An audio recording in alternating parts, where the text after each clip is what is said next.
We're glad today to be joined by Pinal County Supervisor Mike Goodman. Mike has been a good friend to the chamber and comes out to see us periodically. And welcome, Mike. Thanks for being here. I appreciate the opportunity to be able to talk. Happening out in Pinal County, Yeah, right? yeah, there is quite a bit. It's craziness.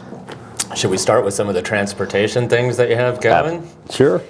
Recently you announced an expansion of Hunt Highway. Yes, we did. No, I'm kidding. You know, there's so much that is going on that we years ago I advocated for Mitchell Trail right off of Arizona Avenue to give another access to Magic Ranch in that general area. They only had one access point. And I just found out here, a couple months ago that they built it already, and I was like, what the heck? I didn't know this. They listened to us, right? And so they got the job done, and so it is kind of cool. But yes, we have an extension plan. We'll start construction on actually an interchange right there where the connection of Arizona Farms Road and Hunt Highway come together. We're going to actually be taking it and putting it at a 90-degree angle, but right now, at this point, we're just going to put a turn lane in there. Anybody that's driven out that area, you know how much of a headache it can be trying to get around that traffic, and so that's going to be something that's been a long time overdue. So that'll help out a lot. Great deal. But to follow up there, I think we have plans in the next year to start expanding that 2-lane area into 5 lanes all the way down to Anthem. So we're working in conjunction with Florence on that one. Yeah, that'll be really helpful. Yeah. And the left turn there at 79 is pretty dangerous too. Oh yeah, so, yeah. It'll be good to have that one done. So the Regional Transit Authority still hasn't gotten across the line, keeps running into technical difficulties and then voter issues. So what's the status of that? And is there going to be a new plan coming back? Because really it's the only way to fund these big projects, right? Right. You know, we don't have a choice. I mean, that's really what it comes down to. And so when you don't have a choice, you got to go forward and look at the options of what we have available to us. I think the biggest reason why we got defeated in the first place was a lack of education to the public, and we need to take a lot of responsibility for that. Those of us that were responsible for the RTA, and I'm talking the town of Queen Creek, our county as a whole, and every other city that's in there. I mean, think about it. This last time around, we had probably one of the most famous movie stars in our own county, Mark Lamb, that's actually advocating for this tax, probably one of the most conservative guys. And they did a video with Mark, and they only shot that one time to get the message out to people. And, you know, so I really blame a lot of us and the marketing company that we used this last go-around. To your point, yes, we are going to put it back on the ballot. Strategically, we're looking at sometime either 2025 or 2026 for the RTA. There is another tax that's currently being collected, and they're 2 separate type taxes, and people need to understand this. It's the equivalent of Maricopa County's Prop 400. In our county, it's a similar type deal. That comes up for renewal in 2026. We call it a pothole tax. It's a half-cent sales tax that's being collected. It has been for close to 40 years now. But that pays for a lot of the maintenance and those type of infrastructures that is so desperately needed, but it also will address some of the other concerns with building new roads and things, but most of it is pothole tax. That's the thing to remember. So we're already starting. I've done a couple videos already just to tell everybody. The county, for instance, years ago, we made a decision that we were not going to use property tax dollars to pay for roads and infrastructure. That's strictly 60% of our budget goes towards our sheriff's department for safety. And then we've got a large health department. You know, we're responsible for all the health and welfare of our entire county, which is the size of Connecticut. Yeah, it's big. And so all of our roads and infrastructure is that size too. And so, but when we made that decision, and that was way before I came on board, do I agree with it? Absolutely, I do. Anytime that we can utilize our sales tax, other people that are coming to our communities to help pay for the roads and infrastructure, I think that's a good thing. So that's going to come out in 2024. That's our goal, is to bring that, put that back on the ballot, and that's the pothole tax. And then we're meeting with all the different municipalities to come up with an RTA, how we're going to address that. And that one we're looking at 2025 or 2026 is what we're looking for. And RTA is a regional transit authority, so it will look at the entirety of the county and figure out how to interconnect Coolidge and Casa Grande, Santan Valley, Apache Junction. And there were several thoroughfares, parkways, things like that in the original design, right? Yeah, and I don't know if it's going to change much from what was originally said, mainly because we've kind of made some pivot, and we'll talk about that here in a little bit, on where we were hoping that the north-south was going to go, the alignment of that. Well, we've come up with some other unique alternatives, which is a parkway that will come off of the 24 on the west side of the canal, and it will extend all the way down to Arizona Farms Road. So let's talk about that a little bit more. There's money in this budget that just got signed. Woohoo! And it's for the, I think it was referenced as the Central Parkway.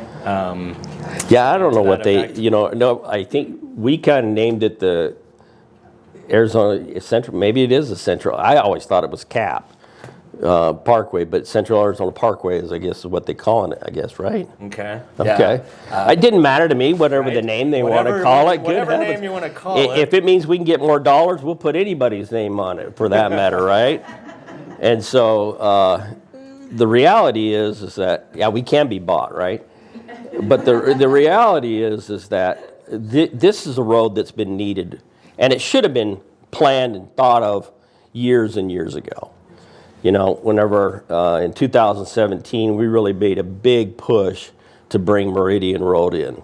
And it's been nothing but us, Pinal County, and the city of Queen Creek that's actually fronted the bill, planning and everything, to put that in. And you look at the big difference that it's made. Yeah. Whenever Meridian Road, whenever the discussion started and we started pushing that Meridian Road to go through, the 24 escalated their time frame from being construction starting in 2026, and here we were completed in 2022, all the way to Ironwood. So those major roads helped motivate the powers that be to let's get this road in here. So there's a lot of things that, and now we've just got the economic growth for everybody in this region has just been phenomenal. We always talk about the 303 and what happened around the 303. Some people try and talk about this. Yeah, well, I go over there a lot because my kids live over there, a couple of them, and so I've seen what they've been able to accomplish in that area, and that's always been a motivating factor for over here. The infrastructure has to be there. In order to bring in these type of businesses, the infrastructure has to be there. Let's get back to the parkway, though, for just a minute. So it's going to start and end where? I took you off on a different path. Yeah, rabbit, right? Back to the parkway. So it'll right along the canal where it will end at the canal, the 24. It will actually veer and have some interchanges there at some point, but it will come off and follow the canal on the west side all the way down close to around Skyline, and then we'll veer it back over and connect it into Quell Run. And Quell Run, the way that we're designing that, I keep messing up on this. What was the name of that? Minnesota? No, Wisconsin? What is it? Michigan. Michigan left turn. They're roundabouts. Well, they're not roundabouts, but if you've ever been to El Paso, Texas, when you get off of the exit, you kind of go through the intersection underneath the freeway, And there's actually kind of a roundabout that allows you to make a left-hand turn without having to wait for the light. Oh, the diverging diamond. There you go. Yeah. So that's what the design is going to be out there on Quail Run. We just met with a bunch of developers to bring them on board and let them know SRP. There's a lot of major lines in that area, so they've been a big part. Everybody, all the players that have been needed to be worked with, we just were really close to having that final section, taking it all the way down to Arizona Farms Road. So unlike a freeway, this can get started a little bit faster. Yes. So mainly because it's being put in the hands of outside of ADOT, there's a bunch of things that they have to do. And so one of the decisions was made that the county be the front runners on this, and that we actually take over the build part of it. So the 24 extension from Ironwood all the way, we're working to get it all the way to around where the 60 and Peralta Trail is. So that'll be on the south side of, the Renaissance Fair.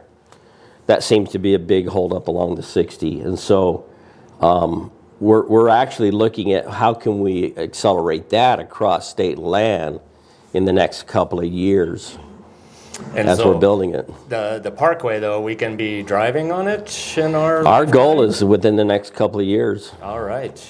Much better than The first phase freeway, will take right? it down to Ocotillo. Okay. That's the first phase.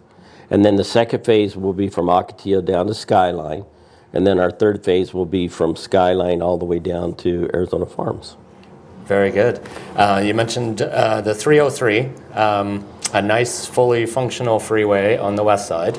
And then you mentioned the 24, a nice overloaded parkway here in our part of the world. And so we're trying hard to get more Prop 400 money dedicated towards that. But in the meantime, we got $89 million in this budget.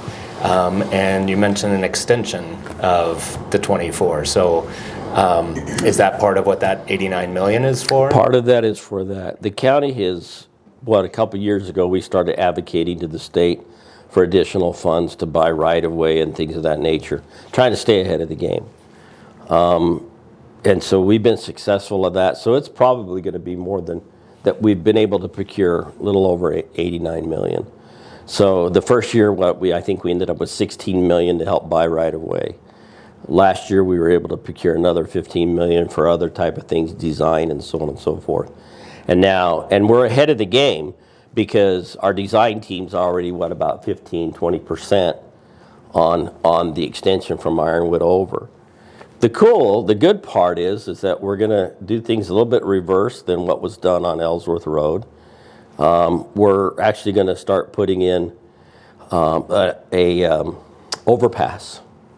Is going to be part of it, is right there at Ironwood.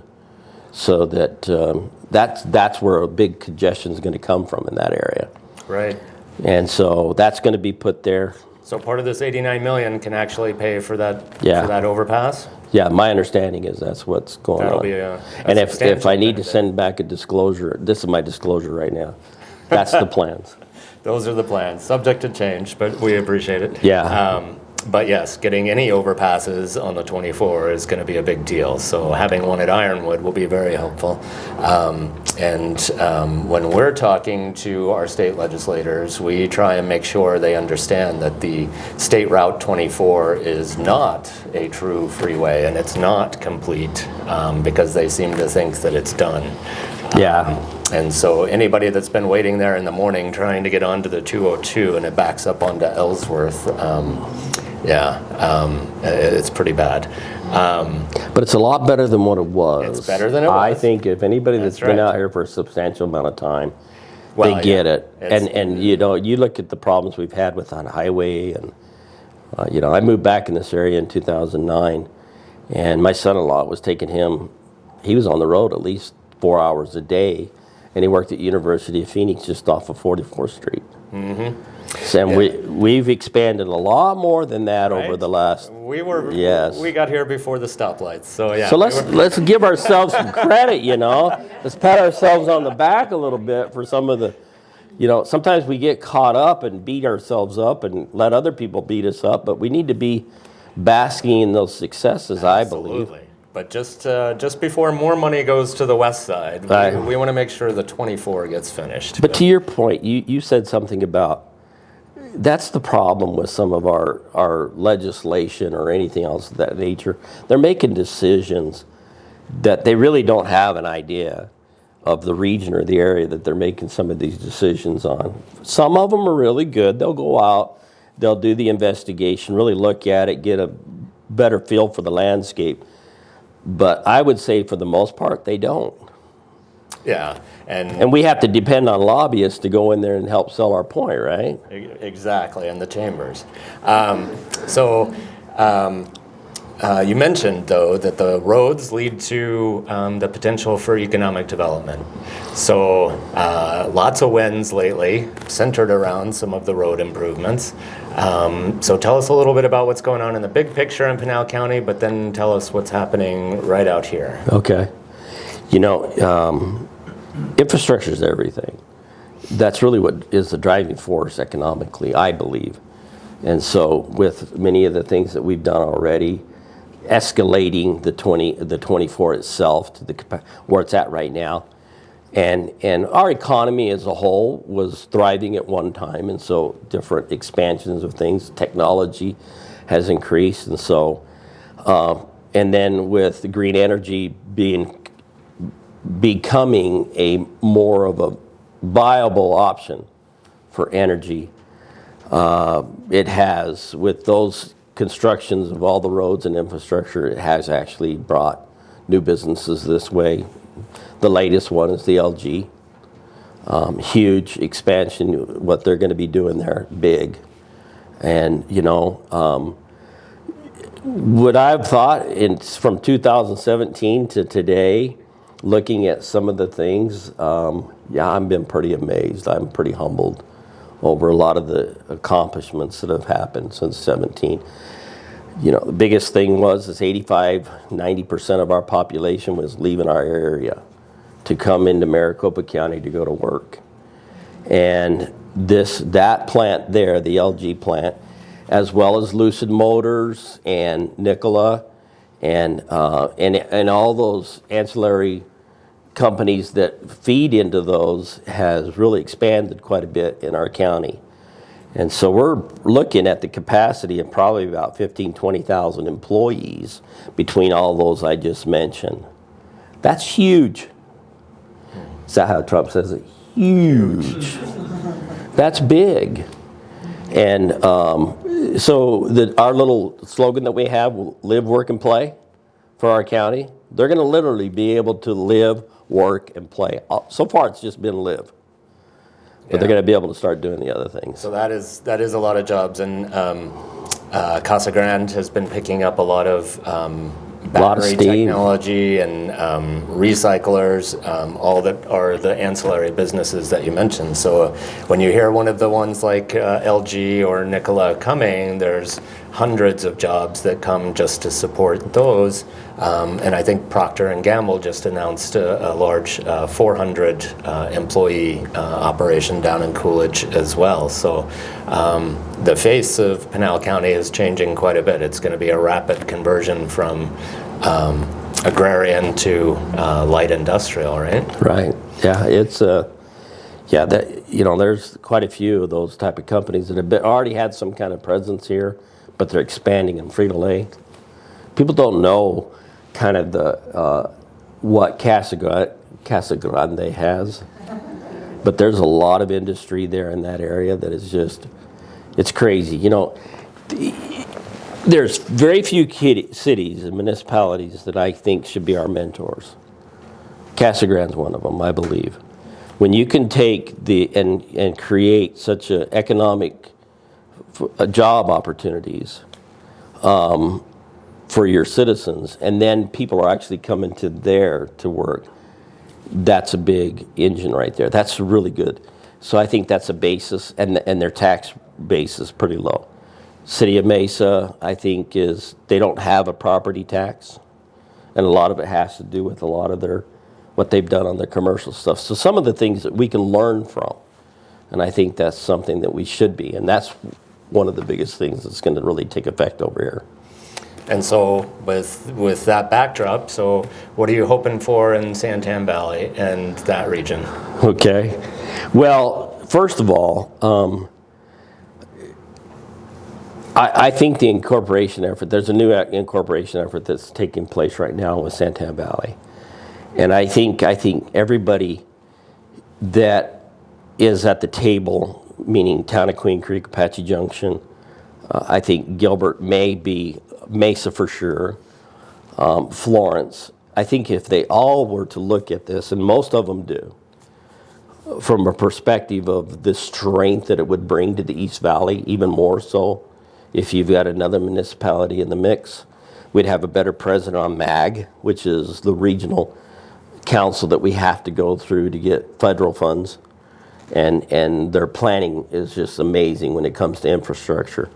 So I think having another municipality at the table that's driven by local citizens, that's what a municipality does, is it allows the local citizens in those communities to have a better say. I think our forefathers, I'm a conservative guy, and I think our forefathers, what their meaning behind smaller government was not necessarily no government, but I think the federal government being shrinked and more local governments being in control. I really believe that's what our forefathers anticipated and had a desire, so that we'd have more say locally. And I think that's important for those 100,000 people that live out there and growing. So the incorporation effort, what's different this time? We'll see, won't we? You know, again, the education is a big part of it.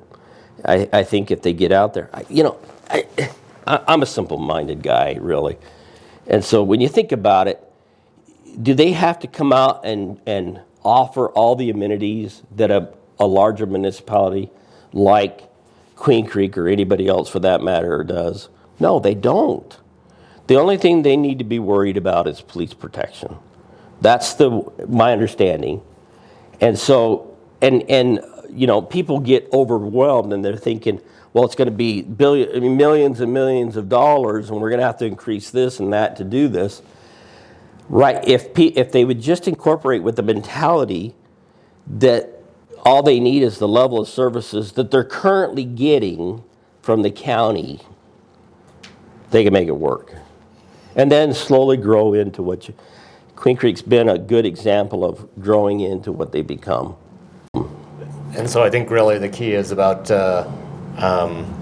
starting small, having a good plan, and a lot of public outreach and education. Right.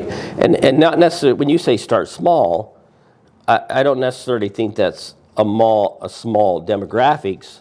I think it's small in amenities that you deliver, the services that you provide. That, to me, that's what you start small. There's a lot of people in that area that want to have their own voice. I mean, for years, it was just me, right? That was their voice. And now, with an incorporation effort, like just in the past, you've got 7 members of a council that you're able to go to, and you have specific dollars that will be specific to your area. Whatever we get from our HERF funds right now, we spread it. It has to be spread throughout the state of Connecticut. Yeah. That's how big we are.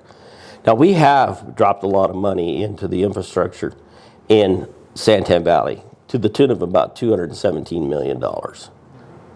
That's a lot of money in the infrastructure. And if you drive, there's a lot of construction going on right now, but that's also, that's some of the projects that we've done with the town of Queen Creek and town of Florence, town of Apache Junction, or the city of Apache Junction. So anyway, that's kind of where, for the Santan Valley area.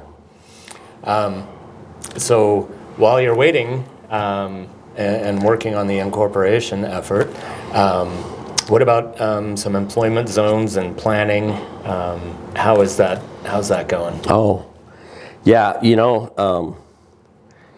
we've tried not to sit back and just let it evolve to what it's going to be. We've made a decision not to do that. So we brought in key individuals in our organization. Brett Billingsley, he runs our community development. His background is he's been a city manager at other locations throughout the county, in fact. So he's been a tremendous help in helping us plan things. We've also have hired outside consultants to help and assist us. And so strategically, we're trying to look at it, which is going to help our area. Our retail leakage has been about $1.3 billion. That's a lot of money that leaves our area, meaning Pinal County, and goes into Maricopa County.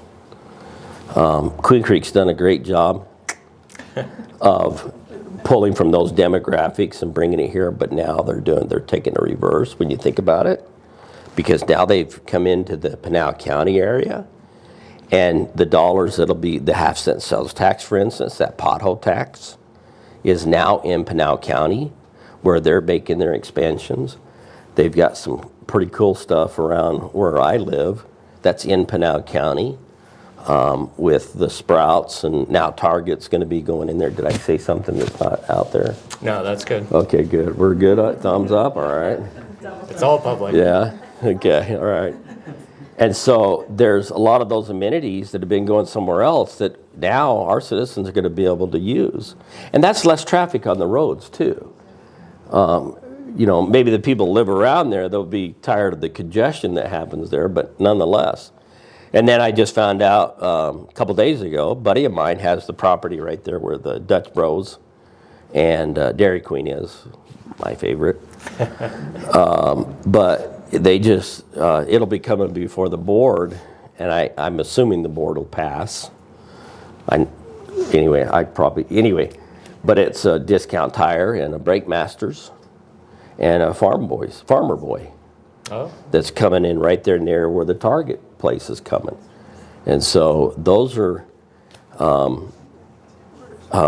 just those type, when you get that kind of a big box or something that is coming into the area, that says a lot. And what happens is you start to see you guys look at your Queen Creek marketplace, what's happening there. So those are some of the things that, again, looking at our mentors, those that we pick, and saying, okay, this is what we need to do. So around what we've been doing, there's much of our area is state land, okay? We met with some developers, when we were talking about the Parkway. We've got about another platted, close to 100,000 homes. Platted, guys. And that's in the Santan Valley area. 100,000 homes. Now, and about 10,000 of those homes are under construction right now, meaning the infrastructure for those homes. So it hasn't even really slowed down. So you can see why we need the Parkway, number one. Mm-hmm. And you can see why other things. But with that's going to come the economic growth of the other things, like the jobs and now the retail. So in meeting with the state land department, we've identified 3 or 4 different locations that we want to put in some kind of a central area similar to what other communities have done, where there's some apartments, there's some soccer fields, things of that nature, plus retail stuff. And so there's some areas that we've identified with the state that we're working on. Now I talked about Casa Grande. I think we have a unique resources in the county right out there off the Arizona farms. That's where the 2 railroads, there's the Magma line, and then the, what's the other one? Anyway, it kind of comes off and it heads towards Magma Mine, right around, just on the south side of Copper Basin. That's all state land, most of that. And so in discussions with them, we'd like to see that created into an industrial park area, manufacturing, with the rail lines being so close and proximity. I think we have the infrastructure very similar to what Casa Grande has. And the north-south plays and the into north-south. Let's not excuse that. Let's get that back. Let's get that going. Again, we have the potential for a lot of these things to really happen. The connectivity with that north-south, We've got to be able to move the workforce in between the cities in Pinal County, and that's what that does, that RTA, the north-south and All the coming back connectivity. to the transportation. Yes, all of it. Well, Mike, we appreciate your time. This is the point where we would take some questions from the audience, if there are any. Questions? Oh, I was good. I answered. You covered it all. Oh, Jeff, you can always count on. It's a good one. I won't do a question, but just a comment that the town of Queen Creek is so appreciative of the partnership with Pinal County, but specifically Supervisor Goodman. We have really, to your point earlier, we've really brought a lot of projects out of the ground to the benefit of all the motorists of Queen Creek and Santan Valley. Meridian Road, Ironwood, we worked with the state legislators on the State Route 24 and now the $89 million to get over Ironwood. Combs Road, these are just a few of the ones, and at every step of the way, Pinal County has been with us, so I just want to appreciate and express my thanks for that partnership. Wonderful. Did I hear oh, yeah, amen. For me, it's an amen. Now, our water, real quick, and I would be amiss if I didn't say this. How many of us have actually hit our knees and thanked the Lord above for the snows and the rains that have happened over this last season? It's been amazing that we have all of our reservoirs in Pinal County for SRP, that they're having to release the water because of the snowfalls that are going to be melting. We're seeing the improvements in the Lake Mead, Lake Powell, they're increasing in their capacity. Are we done yet? No. But how many of us have actually hit our knees? The reality is, there's one higher than all of us when it comes to the water.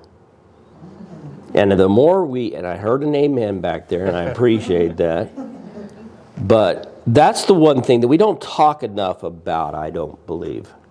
And we need to talk more about that. And I know it can get sticky because of politics, whatever the case, being politically correct, I don't give a rip. I don't care. He should be the number one that we go to for our water problems. Okay?